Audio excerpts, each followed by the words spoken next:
Maintenant, nous allons voir des exercices à but articulaire dans les cas d'arthrose avancée de la hanche. L'arthrose étant de plus en plus présente dans l'articulation, il va falloir récupérer des amplitudes qui peuvent être perdues. Pour cet exercice, nous allons reprendre un exercice que nous avons déjà vu, l'exercice de la fente avant. Et nous allons utiliser aussi un appui antérieur, donc là c'est un club de golf que j'utilise. Pour cela, nous allons donc avancer devant, donc une jambe, la jambe gauche devant par exemple, et nous allons avancer le poids de corps dessus. L'avantage, alors le club de golf sert à prendre appui également avec les mains. L'avantage d'ici, c'est qu'on a une flexion du côté gauche et on a une extension du côté droit. On revient à la position initiale et on fait pareil de l'autre côté. On a une flexion à gauche et une extension de la hanche à droite. Ceci est donc un excellent exercice pour entretenir les amplitudes en flexion-extension des deux côtés dans les cas d'arthrose. On doit sentir du côté extension on doit sentir que ça tire un petit peu devant. Si vous avez cette sensation, c'est que l'exercice est correctement réalisé. Le club de golf sert simplement à s'équilibrer, puisque là on n'est pas dans un travail fonctionnel qui chercherait à travailler l'équilibre, mais plutôt dans un travail articulaire qui cherche à entretenir ou augmenter les amplitudes articulaires. Ces positions doivent être maintenues une quinzaine de secondes, vingtaine de secondes, dans le but de chercher à étirer les structures.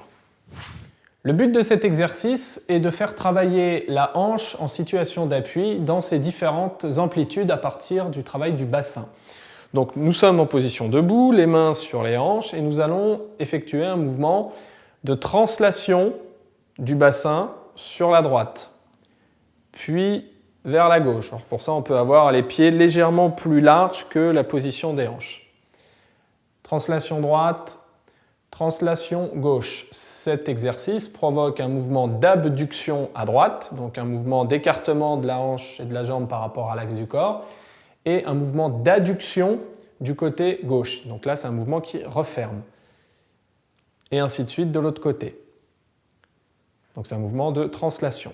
Nous allons faire également un mouvement en avant. Donc là, c'est un mouvement qu'on appelle antépulsion, puis un mouvement du bassin vers l'arrière. Attention, ce n'est pas un mouvement de flexion du tronc, c'est un mouvement où on recule le bassin. C'est un mouvement de rétropulsion. En avant et en arrière. En avant et en arrière. Ensuite, nous allons faire un mouvement de circumduction. Donc là, c'est un mouvement circulaire, un peu comme au hula hoop, où là, on va chercher à faire tourner le bassin autour des pieds. Alors les pieds, on peut les rapprocher un peu, ou au contraire, on peut les écarter un peu. Évidemment, on tourne dans un sens, mais aussi on peut tourner dans l'autre.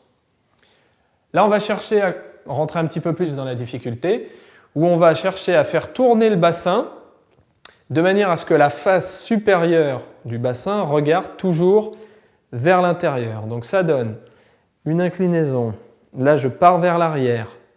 Là, je pars sur le côté, je pars vers l'avant et je pars vers le dedans. En fait, là, ma partie supérieure du bassin regarde toujours vers moi. Si je mime avec les mains, ça donne ça. Ça, c'est un excellent exercice pour travailler les amplitudes articulaires de la hanche dans la position debout.